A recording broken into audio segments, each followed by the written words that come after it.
We'll go ahead and start. Thank you all for coming. The name of our session is E-rate reform and the impact for Kansas. In the course of our preparation for this program, especially our most recent discussion, I think we probably all agree that this is more an exploration than an answer session. We don't know what the impact is going to be, but we have gathered a lot of information and issues that are going to go into determining what that impact is. So the missing part of that, I think, primarily would be your input and your feedback. So I hope you'll look on this as a very participatory session.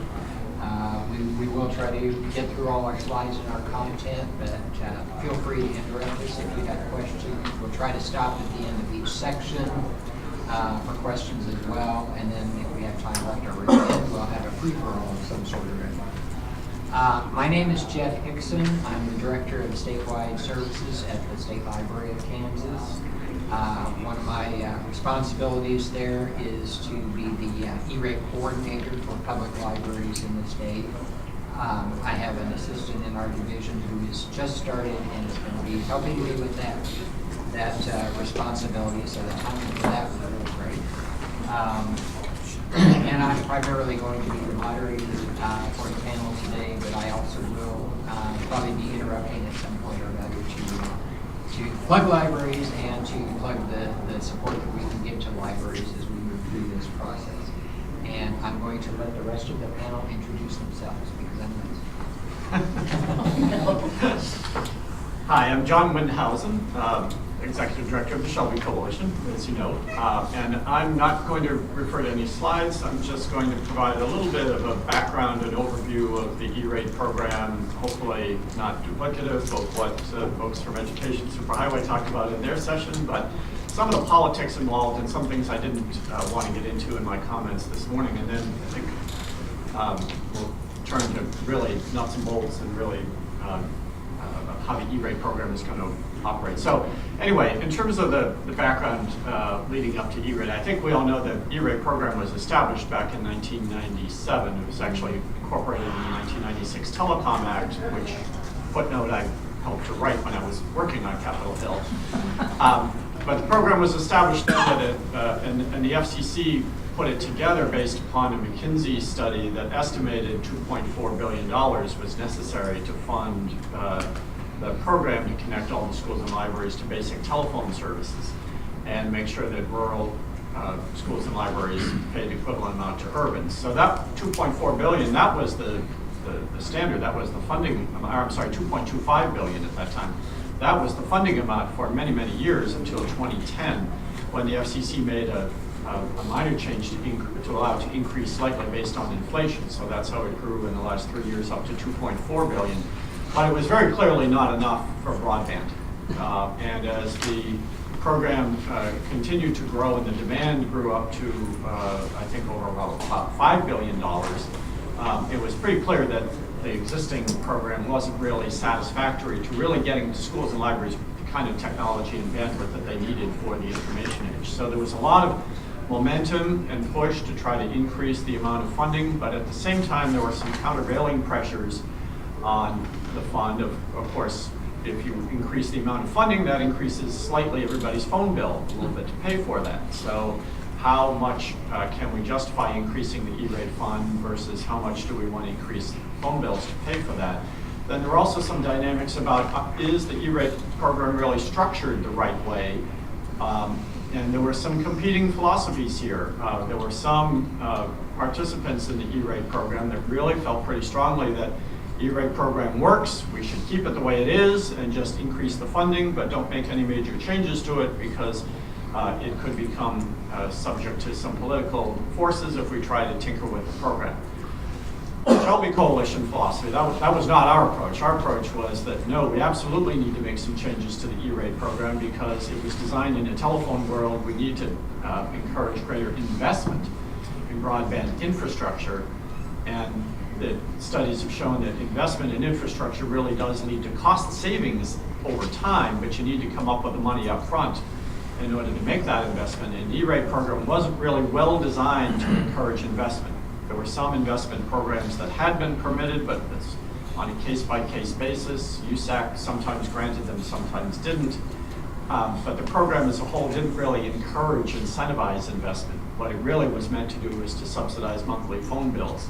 So we were arguing for some changes. This created an interesting dynamic at the FCC because I think the FCC chairman, Tom Wheeler, saw things more as we did. Commissioner Rosenworcel, another one of the Democrats, tended not to think that way. And she tended, having come from Senator Rockefeller's office on the Hill, she tended to think more in the mind of preserving the existing programs. So there was a little bit of clash even among the Democrats about how to restructure the program.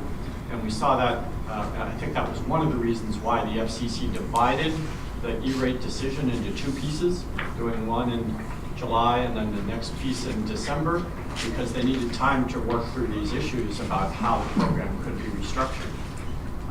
So that was one dynamic. There was another dynamic that was articulated very well by Commissioner Pai, one of the two Republican commissioners at the FCC. And I mention him in particular because he's from Kansas, and he had a real strong interest in rural, and a real strong interest in budgets and fiscal accountability. So he was a very articulate spokesperson for trying to come up with ways to streamline the administrative process for E-rate, and he advocated a simple one-page form, application form, which I think we would all love to see if it's achievable. But of course, the flip side is that we also worry about waste, fraud, and abuse, and want to make sure you have enough documentation that there weren't any abuses taking place. So, but nonetheless, he was progressive in trying to promote greater reform of the process to simplify it. He also proposed a budget and said that it shouldn't be just whatever school and library wants, but it should be based on some sort of allocation per school per student or library per library patron. And the FCC chairman kind of accommodated that in the first round of the order in July, where the FCC did adopt a budget approach for internal connections. And so funding is allocated to schools and libraries based on, for schools based on the number of students, and for libraries based on the square footage. And that was an effort to try to establish some cost controls or budgets for that piece of the program. That was for internal connections. But when it came time for the December order, which was dealing with the external connections, it was found that it was much harder to do that, much more difficult, because the amount of fiber that needs to be deployed really depends so much on the location of that school or library, how far away they are from an interconnection point. Putting schools and libraries on a budget for the external connections really didn't work as well, in our opinion, Shelby's opinion, and so that piece Commissioner Pai dissented from. He also said, and I don't blame him for this, he also dissented because his real focus was on rural, and though the December order did allocate an additional $1.5 billion into the E-rate fund, and Chairman Wheeler talked about how we need this more money to close the rural fiber gap. Commissioner Pai said, how do we know that additional 1.5 is going to go to rural? You know, there are no restraints on that, so it may be used by who knows who. We don't know yet how that money is going to be allocated. So that was another reason why he dissented from the order, and it ended up being a 3-2 decision, which was unfortunate. It would have been better if they had been able to come to a unanimous decision. Nonetheless, having said all that, I think it's very positive that the final order came out. It does promote investment. It does allow dark fiber to be eligible. I know some of the existing incumbent telcos were a little bit nervous about allowing dark fiber to be included in the program.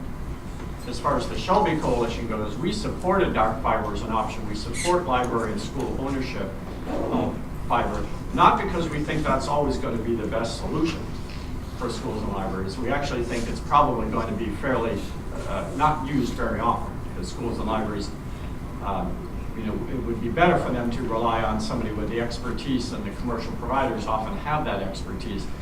But we love the idea of giving schools and libraries more options. And the idea that they now have that option if they can't get what they need from the commercial marketplace gives them an opportunity either to do it themselves or to negotiate and get better terms and conditions from the commercial providers in a way that we think is going to solve the problem. So right now, the best statistics we have, roughly speaking, about 70% of schools have fiber today. Only about 35% or so of libraries have fiber today. So there's still some significant room, especially on the library side, for getting higher bandwidth. We really think this FCC decision, especially the December decision, is going to set in motion a dynamic that allows schools and especially libraries to help to solve that fiber gap in the future. But a lot of that depends on further implementation and how this program is going to work. So that's what the next two speakers are really going to drill down and talk to you about how this can happen. But I'm happy to answer any questions about our advocacy in favor of this program. Hopefully we've created now a program that's going to last for many, many years and really get every school and library the connections they need for the long run. So I'll stop there. The first slide, this is our general agenda of what we're going to be speaking on. My name is Heather Mills. I'm a senior analyst with CTC Technology and Energy. And one of the weird and wonderful things that I get to specialize in is advising municipal and state clients on the E-rate process. Our municipal and state clients are broadband providers themselves. They have their own networks and they want to generally service schools and libraries that are in their reach. I do a lot of other little things as well, but that's my main focus. And I'm going to let you take it from here because we're going to talk about a lot of these things at the same time. Okay. Hi, good afternoon. My name is Elaine Williams with ConnectEd Consulting Services. We are E-rate consultants. We work with both applicants and service providers on E-rate filings and compliance. We also sorry, there was one thing you just said. I was going to ask you a question at the beginning of it. But anyway, so that's who I am. So I do a lot of the E-rate consulting. We work with schools and libraries on filing the applications. We've been recently joined Shelby to get more involved in the advocacy side because they have been so effective in moving legislation and rules and policy to expand the E-rate program to better benefit schools and libraries. So that's what we focus on. So today, I don't know if you want to do the agenda or just move on and start going through. We're going to start with major program changes. Elaine will start talking about that, and then I'll do an overview of the E-rate process. And just by a show of hands, how many people are here from schools or libraries? And what about service providers? And I think that you'll find the overview, especially for service providers, if you're not familiar with it, fairly helpful. I've put an image in there for you. We're going to talk very high level about the available funding for E-rate in the 2015 year, and eligible services changes, which are recently gone from priorities to categories. And then we'll touch on the Wild and Marco roller discounts, my favorite title from this list. And then we'll touch briefly on Kansas E-rate funding for the last few years and projections for the future. So I'll let you start. All right, can you go to the next slide? One of the things we wanted to talk about, just give an overview, because we see a lot of people here are familiar with the program and are performing as service providers or active applicants, but we thought it would be a good idea to do at least an overview of some of the major changes. Now, there's some things that were talked about in the Education Superhighway breakout session this morning that we're not really focusing on today, on the assumption that many of you will be getting that data or already familiar with it on the broadband side. So there's things like the upfront construction costs, the 10% state match, those kinds of things we're not focusing on, but we thought there might be an interest or a need in a broader overview of the program itself. Especially for providers to get an idea specifically why this coming funding year is going to be a little bit more tricky for the applicants. Some of these changes many of the changes are implemented now for this 2015 application filing period, which is the deadline currently is March 26th. And despite the number of changes, the window for the application filing is 5 days shorter than it was last year. So as providers, you may have clients that are a bit in the flux for the first year, maybe even the next year. You may also have clients that aren't even familiar with the Category 2 funding because they tend to be lower discount schools and have never requested or haven't for decades requested Category 2 funding. So we just wanted to give at least an overview of some of the major changes, and we can talk through them. As we go through them, we'll comment on what we're hearing and finding people find to be most beneficial or challenging. So the first is we believe everybody knows they're now Category 1 and 2 as opposed to Priority 1 and 2, although Category 1 still will be funded as a priority service and funds as they are available in addition to what's been specifically dedicated for Category 2 will be spent there. So the focus is still going to be mostly now on the internet side as we begin to phase out telecommunications. We'll talk about that a little bit. The technology plan requirement has been eliminated totally. We think that that's a good thing, primarily because USAC never receives copies of the technology plan. So well, I think Heather said it really well. It's like a grant requirement that in order to get the funding, you have to show that you've given thought to the benefit and utilization of the funding. But everyone is pretty much accepting and understands the importance of broadband for education and for the libraries as well, that's not a requirement. It takes a lot of time, and at one point they used to require a detailed budget. So we find that is one of the things that John Winhausen was talking about in administrative efficiency improvement. Not requiring a technology plan that wasn't the most useful vehicle is a good thing. Document retention requirement has been increased from 5 to 10 years. People don't like that as a concept. It seems like an extremely long time, but certainly having sufficient documentation and retention, most applicants are used to that. So adding another period of time is not going to undermine them. They know what it means to do the document retention. New budget for Category 2, $150 per student, libraries $2.30 per square foot, $5 in larger urban areas, and there's certain minimum budgets that are available for very, very small schools and libraries. So if your budget dollars from MAP don't equal more than $9,200 for the year, that would be an eligible threshold you can apply for as a pre-discount amount, $9,200. Priority processing is going to be given to consortia applications. A lot of people are still not yet quite talking so much about the consortia, except this morning in one of the sessions, there was discussion about state agencies or service agencies serving as consortia buying vehicles. In those cases where they're already set up and they operate as consortia agents for the applicants, the FCC has mandated that USAC give priority processing to consortia applications. We think that's a good thing to encourage schools and hopefully schools and libraries. So we have schools and library consortia, but hopefully we'll also start to see more school and library consortia where you're applying for these services to leverage your dollars, leverage shared resources, and also to actually extend collaboration on matters. So priority processing is going to be given consortia applications. That's a little bit of misleading because the USAC now also has committed to try and get all workable applications completed each year by September 15th. So you're going to have first review going to consortia applications, but everyone else is on an expedited review schedule according to the FCC mandates. All appeals must now be filed with USAC. We think is a good thing as well, to give USAC a chance to come back and review their decisions and make adjustments as opposed to going into what sometimes is a very long FCC process for an appeal. So that's not a problem. One thing we do find is going to be, and sorry, I'm just trying to cover everybody so you can have time to use. One thing that we do think that people are starting to struggle with is typically the applications. For those of you not familiar, you file a Form 471 and then you also have to submit as a companion documentation a very detailed Item 21 that lists your products, services, monthly costs, ineligibles, etc. And more often than not, people take additional time to submit the Item 21. Our practice has always been file them at the same time. It's really important. You need the information, but sometimes schools and other people who have a lot of other things to do, especially if they don't have consulting support, will wait a few weeks even, and sometimes months, to file the Item 21. It doesn't mean that they didn't have the data, they just don't have it in the nice form to submit at the same time. That data now is becoming really important to USAC and the FCC. So now they've incorporated that detail into the Form 471 itself. So instead of the one-page possible application, now the application is almost twice as long because there's more detail.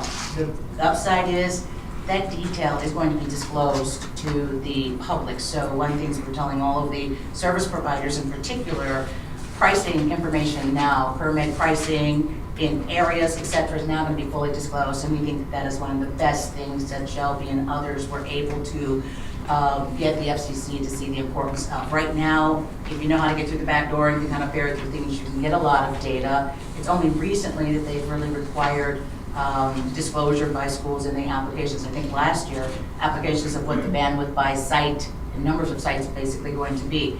Now that all of this information is going to become very public, so you'll see, and they're going to be looking to see how pricing, who's getting the most competitive pricing. So schools and libraries are truly trying to find the most competitive pricing within their areas. We've done studies, Heather's seen this as well, we were talking about this earlier, where within exactly the same community, say 4 or 5 feeder schools to a single high school, the range of cost per megabit is anywhere from say $62 to $1,200 per meg. Within the same community, small area, but schools not in consortium, not working and talking together, the pricing is widely, that's not going to be allowed.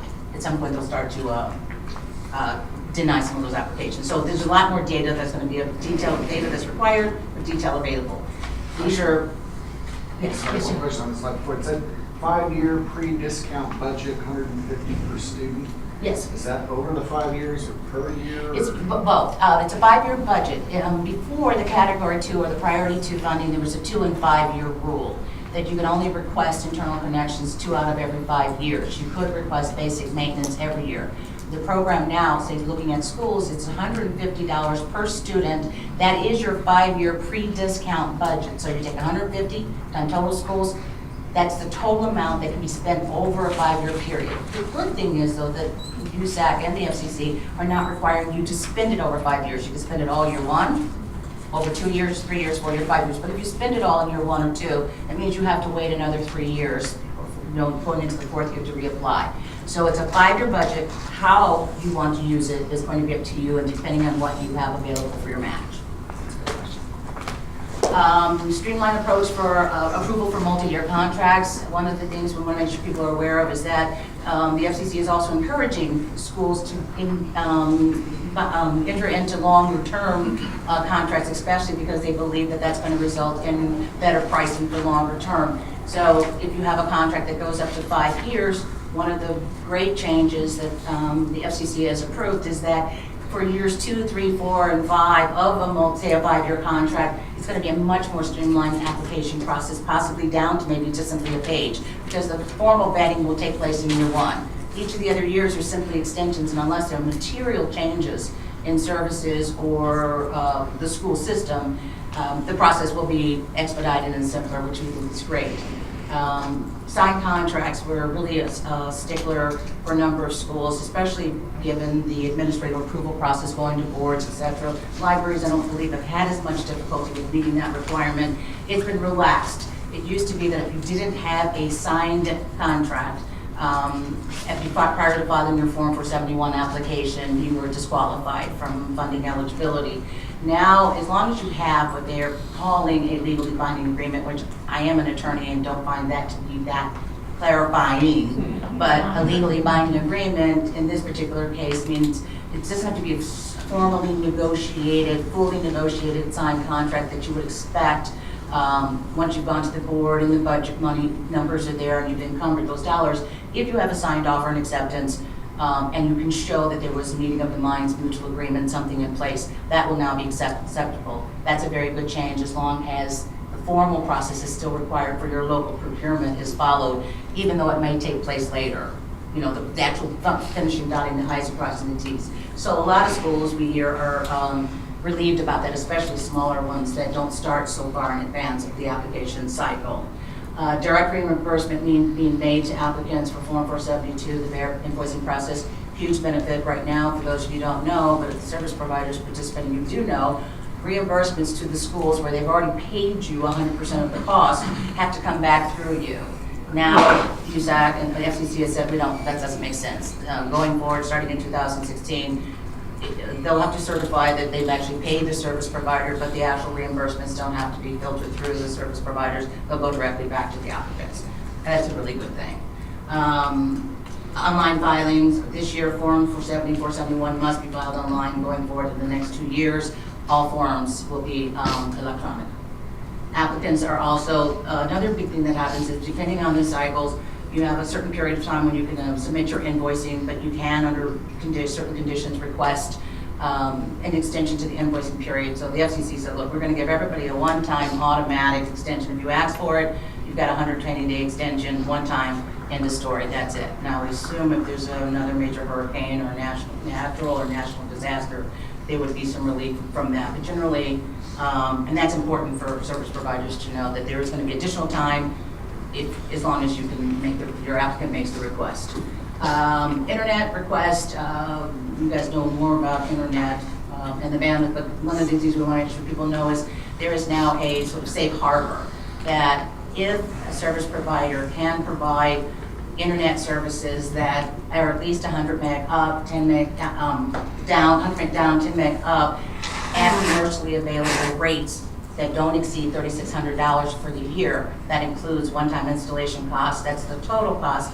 The schools don't even have to competitively bid it. They don't have to post the form for 70. So if there's just really small schools that you're targeting, you could actually more directly solicit services and make proposals to them. They don't have to post. That's new. We don't know how widely that's going to be used, but we're interested in seeing it. Any questions? I want to make sure we have plenty of time because one of the things Heather's going to talk about is the process, which is really important. Yes. With the one-time 120-day extension, is that renewable after 5 years, 3 years? No, because funding generally doesn't flow over. It's simply once the service period ends, the period ends. The invoices are usually due about 120 days after the last date for service delivery. But if you need more time, you can ask for it. And if you need more time, you can ask for it. And if you need more time, you can ask for it. And for internal connections or the category 2, if you ask for an extension and it's granted after March 1st, you're given a whole nother year. It seems like what they're saying now, we're going to control that for being able to control the spending as well. If the service is completed, the invoicing needs to get done and people need to get paid. So it's not a renewable thing. It's one time. If you don't ask, you don't use it. If you ask, it's over. And if you don't submit the invoices after that, you're not going to get paid. So with the contract part, I'm working with a couple libraries right now that they're saying they have to have the contracts signed by both parties and dated to be like June 30th or whatever for when it'll go. They don't have to have them signed if we like agree verbally? No, and first of all, the deadline is going to be March 26th unless there's some kind of an extension granted. So the contract, whatever the evidence of the contract, needs to be secured before the application's filed. So if they're filing their applications this week, that contract needs to be in place, or legally binding agreement needs to be in place. Generally, smaller schools will, a lot of the service providers submit their proposals, like a price spreadsheet, especially if they're just selling equipment and installing. There'll be a single price sheet where the provider signs and dates it, and the school or the library will accept it and sign and date it. Previously under the program, that would not be sufficient because that would not meet the definition of a formal, enforceable contract per se. But it is a legally binding agreement. So as long as it's there's an offer and acceptance and there's written acknowledgement by the service provider and the applicant, there may be cases where they might allow it even if the applicant didn't sign. We don't advise that. We need something in writing. So you need an offer and acceptance, 2 writings, you can piece it together. It doesn't have to be your formal, fully negotiated contract. And I can tell you there's hundreds of appeals, usually a year, on not having a fully signed contract. That's one of the things during the selective reviews, and otherwise, you said, we'll ask. And if you can't produce something that meets this formal contract, they'll actually deny it. So, no, but encourage them just as long as they have the terms, the cost, the price, the funding year, the service, whether it's eligible, whether it's not eligible, all of that needs to be really clearly defined in the paperwork, and you need both sides to sign. But don't forget, if you, for your local procurement, do require, though, board approval or some other process and approval, like the state agency or someone has to approve it, then it's important that you also comply with those requirements. These are situations where that's not essential for you to submit the application. I'd like to ask a question about that, and partly it's to help me better explain this and make sure that people understand it, but I'm going to present my interpretation of it and see if we have lawyers here. Maybe somebody will correct me if I'm way off base, but But I think what scares a lot of people about the legally binding agreement thing really is a legalistic issue that and it comes down to what is bound by this agreement. And in a contract, you are bound, as I understand it, to the terms. You have a commitment on each side. I will do this, you will do that. Really what the legally binding agreement clause here or reference here refers to is you are bound to agree to your agreement. You basically, those two signatures say, I prepared this pricing, I'm okay with it because I signed it. The applicant says, I reviewed this pricing as a foundation for negotiation. We agree to it, we accept it. Is that pretty much the extent of a legally binding agreement, or am I missing something? No, I think that that's exactly right. I'll take a step back. No, I think that what would constitute a legally binding agreement, it is the clear commitment on both parties that this is an agreement that you want to implement. A contract, for example, in say a school system, the local rules for the school system, generally if there's a school board, some contracts are not enforceable until funding has been appropriated.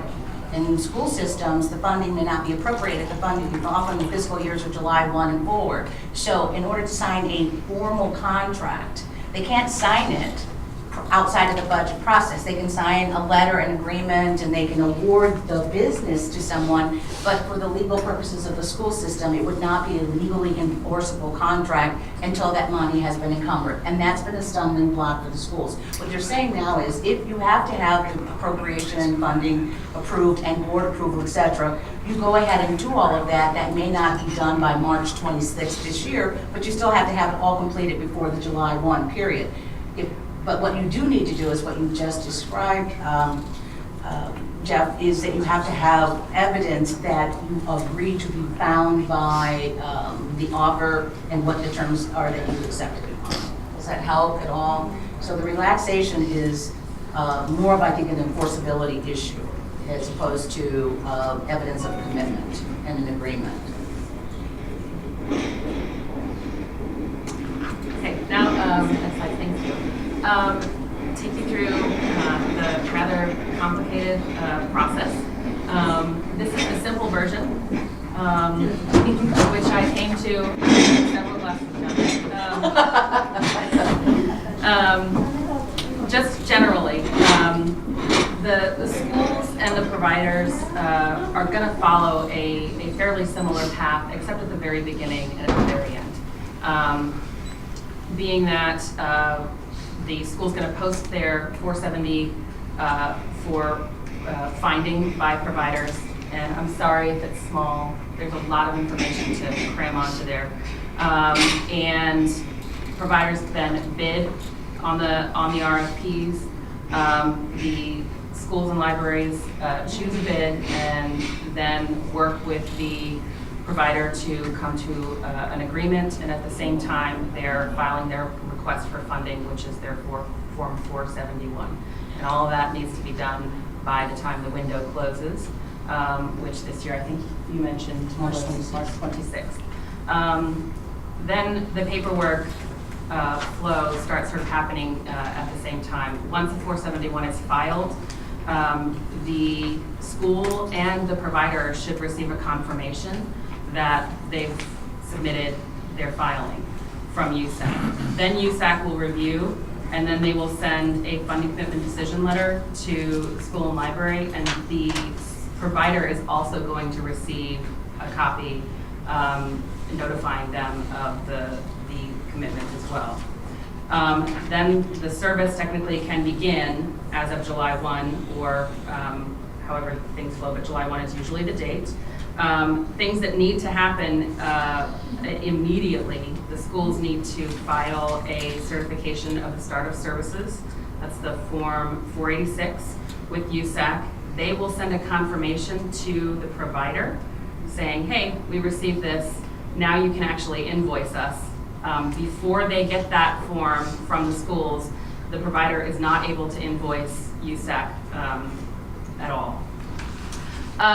Then One of the main things that the provider needs to do is to make sure that they've filed their annual certification form. And if you've been working with E-rate for a long time, this is probably an automatic yearly process. It just happens that somebody in your company will file a Form 473.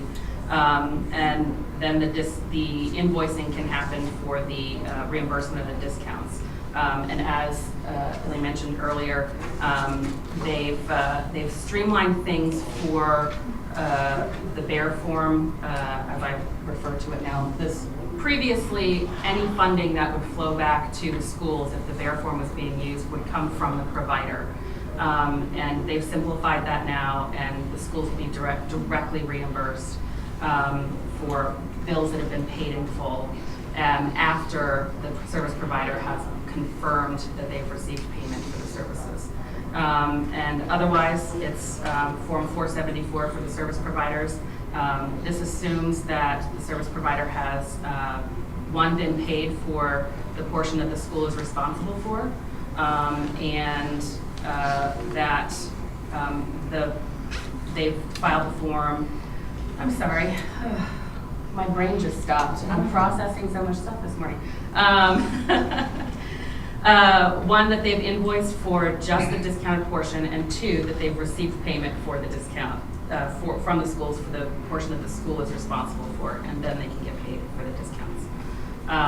That's the quick version. And it looks so There's simple. so many caveats to this. There's a lot of little things that can happen. Tips for this process, though. When you get a copy of the paperwork, if you're a service provider, call your customer, go over it with them, make sure that everything is accurate. Do it for the 470 and for the 471 and the funding commitment decision letter. If there are any inaccuracies, get them fixed as soon as possible. USAC has a helpline for schools and libraries, and they are incredibly helpful and will sometimes, usually always, go out of their way to make sure that you're getting what you need. Any questions? For the category 2, the internal connections, once the commitment letter is received, can the ordering take place about any of the internal equipment? And then does the installation have to occur after July 1? I'm sorry. For category 2, for ordering equipment, it shouldn't happen until July 1. Our advice to service providers that are doing internal connections is not to order equipment until the funding commitment's been approved. Otherwise, if you order the equipment and the funding commitment is reduced or not approved, you've got the equipment and probably not a commitment from the applicant to pay you regardless of the funding decision. What I'm saying is, though, But is for if purpose- you receive the commitment letter, can you Yes. go ahead and order? If you receive the commitment letter before July 1, you can go ahead and do the order, but on an internal connections, you would not start doing the internal connections installation, category 2, until July 1 or later. There's an exception for priority 1 broadband construction. If you have one-time special construction in order to get the network built or completed so that services can begin on July 1, in that case, as long as your contract allows this, and you should negotiate for it to give you lead time, you can start working on building that network and putting in the construction that needs to be completed before July 1, so July 1 you turn on. In that case, USAC will treat that work as if it had all been completed on July 1. So for category 1, telco, the sort of build out, and certainly the broadband and internet, you can start in advance as long as it's part of the contract to do that. Category 2, it should be after July 1. And they give you an extra 90 days to complete it, so it's usually they understand you may need longer than the recurring service delivery period, so you have until September 30th to do that. I was just concerned, like, from an internal side standpoint of schools, July is really the only time you can do it. And if you can't get the equipment there, then you can't. Well, you mean in terms of their Internal hours? connections. No, internal connections, just trying to get materials. But you start in July, but you have 15 months to complete it. I'm not sure I'm understanding. You're saying when they're in classes, you? Yeah, it's difficult to take down internal connections when the school day is Yes. running. Summers are the best time, so And it's usually. really July is when it's time to have, so. So his question is, can we order it in June so that it's here on July, so that come July 1, we can start installing it, or maybe installing it beforehand but not turn it on? You would need to negotiate the transfer risk for that, I think, with the applicant and FNAP, because the only real risk is what happens if the funding commitment is delayed and you paid for and are sitting and holding the equipment and cannot install it, or it's, in the unthinkable, denied. But they're saying if. They're saying if they've received it. Oh, you've received it before July 1? Yeah. Oh, I'm sorry. I'm totally keep blanking. I'm worried for you. So, no, but if you receive, like in May, you will hopefully get them early. If May or June, you get a funding commitment. You know, yeah, you order, get started, as long as the school, they file the form for 86, they tell you it's okay to get started. Absolutely. So that you can, on July 1, get started with your project. But the service period for that is July 1, beginning. Sorry, thank you. Because I was like, no, don't do that. Yes, good question, really good. And Most- sorry. Most of the people I recognize here from library land too are with our regional library system that work with libraries. So I do want to just mention that most of the time when I'm speaking with libraries who are unhappy with service providers over reimbursement, the first thing I do is check to see when they filed their 486 and how timely they were and how responsible they were in getting that done. Most of the time, the big majority of the delay goes back to the library not filing that 486, the day, the hour, the minute, the week that they got it. So that is something I hope we'll get, that word will get out across library, and especially now because it impacts how you get reimbursed. That 486 should just go out as quickly as possible. I think that's a really good point. Because if it's recurrent services and they file it late, you're going to lose funding by month. For each month that they're late, they will lose a month of funding. Internal connections is not as much of a big deal because generally those are one-time payments, but generally, yes, as Heather was saying, when you get the funding commitment, you should then reach out to your client and make sure that they file that form for 86. That's what you were saying. No, once you know the funding commitment's approved, they should file it right away because it's just such a waste if they don't file it on time and they start to lose funding. Yeah, that's a good point. Let's move on, we're running out of time quick. Oh, here. sorry. This is a very high level, looks like there's a cell issue in that. Overview of approximate amounts of funding and some basic information to know. Total funding cap was increased to 3.9. We touched on that earlier. They have set aside in there a preference for $1 billion for category 2. But if they need to dip into that to fund category 1, they will. In addition to the funding, there's a rollover of a $1 billion for 2015, and I believe $1 billion for 2016 as well. They don't know how much of that they're going to need. They've been very strategic about the dollars here on purpose. The category 2 funding percentage, the discount percentage was reduced from 90% to 85% at the very top end, which is them spreading the dollars a little bit more there. They think, and we were talking about this prior to this, the FCC thinks that this first year we're not going to get up to the cap, that we will have, over the next few years, sort of be testing the waters to see what the response is for funding. Any questions on a high level about this part? Jeff, do you have any follow-ups? Can we go on to the next one? Okay, for the eligible services, we're not going to go through the detail of the specific things. I just want to point out a few. One is certain services. In fact, if you go to the next page, this is what's in. That's easy to find. Can you go to the next page? What's out? These are services that are just no longer eligible, and we like to make sure people see that things like web hosting, voicemail, etc. The idea is that as the world becomes, people start to work within the broadband internet space, a lot of the legacy sort of phone services, things like 401 and things like that, will not be essential for E-rate to be funding. So those items right there are completely now ineligible. the category 2 side, the big surprise, at least for people that I sort of chat with, is the servers not being eligible, but that you can find the components that are no longer eligible. So we have stuff that's clearly eligible, which really the focus is on broadband. These are no longer eligible. In the next slide, we'll show you, these are items that are being phased out 20% a year. So starting this year, so this year, if we have a 90% applicant, they're only going to get approved 70% of the eligible voice services, Centrex, connected voice over IP, those things that are listed. So depending on the nature, as you are as a service provider or if you're an applicant, to be very careful in terms of learning we just want to make sure that you understand there are things that now that have historically been eligible simply aren't. On the new side for what's eligible that's new is managed services for category 2. Historically, you've never been allowed to have managed broadband or any of the services, but now managed broadband internal connectivity is an eligible service. So I'm not going to go through the details, just make sure that you are aware that these are phase outs and eligibles and a couple of new things.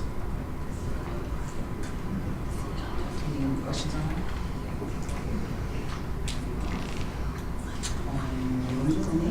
Good, all right, these are just the discounts. Just this again is something that mostly this would apply for the applicants to really pay close attention to.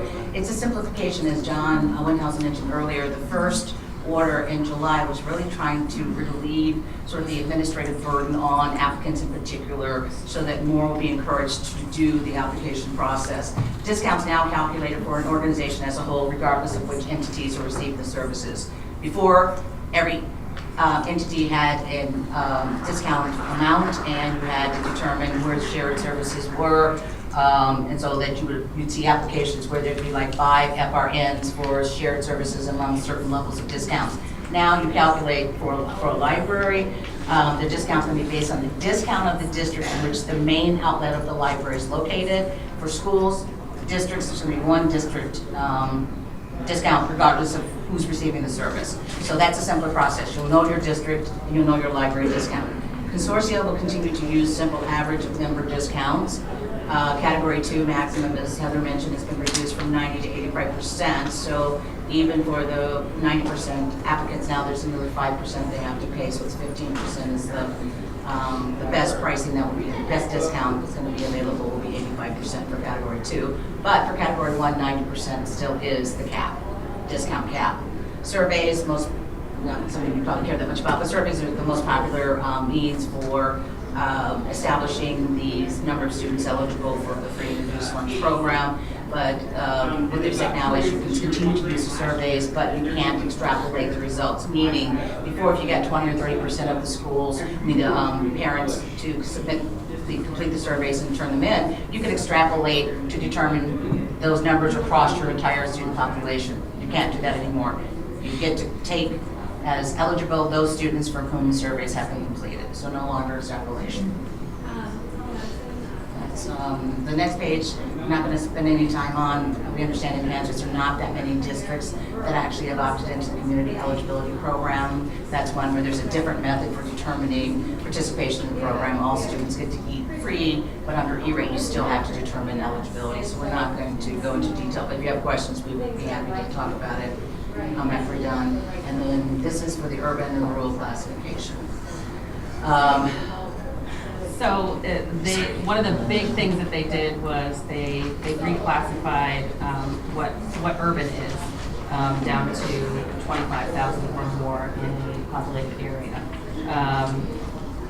Anything else is considered rural. So that simplification made me really happy. John, did you want to talk a little bit more about that? Just briefly, because I know we're running out of time, but this is one where the FCC made a bit of a miscalculation in July because they changed the definition of rural in a way that didn't intend, I believe. So it used to be that any community less than 50,000 was considered rural. The July order changed that, so only communities less than 2,500 would be considered rural. So that would have taken away the rural discount, the additional 10% rural discount for those communities between 2,500 and 50,000. There are a lot of communities in that gap that would have lost out. So the Shelby Coalition with Zika, with Utah, with several others, National Telephone Cooperative Association also, we all got together to propose a compromise to say, let's meet in the middle, let's suggest 25,000. And so anything 25,000 or below should be considered rural. That still captured about 85% of those communities that would have lost out. So we were very pleased that the FCC accepted that compromise and made that fix in the December order.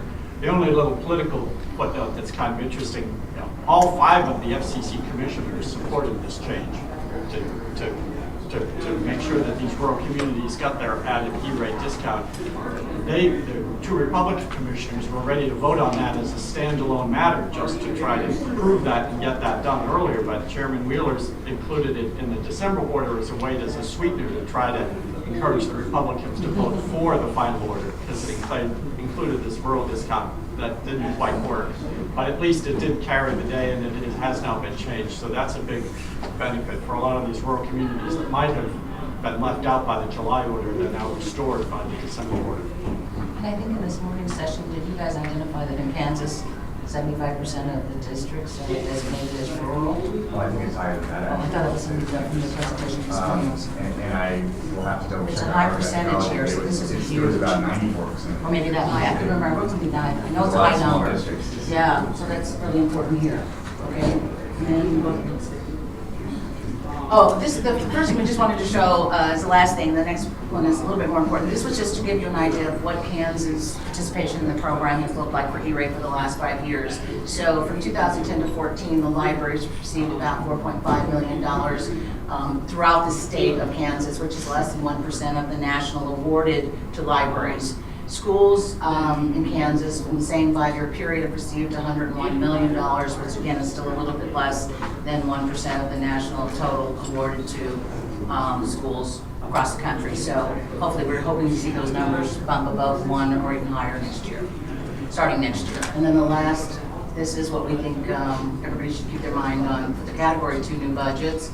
These are the 5-year periods you could, and I don't know if you want to talk about this, but for those numbers, for the schools, you're talking about just Category 2 now, new money, about $78 million available over a 5-year period for the internal connections upgrades, broadband upgrades, and for the libraries, it's another $6.2 million. And again, this is statewide. Yeah, the point I wanted to make for libraries is that the Category 2 budget, the new money for those services, exceeds the total amount that libraries requested and were received last year. So that gives you an idea of the huge expansion of potential we are. So, without even making a dent. Okay.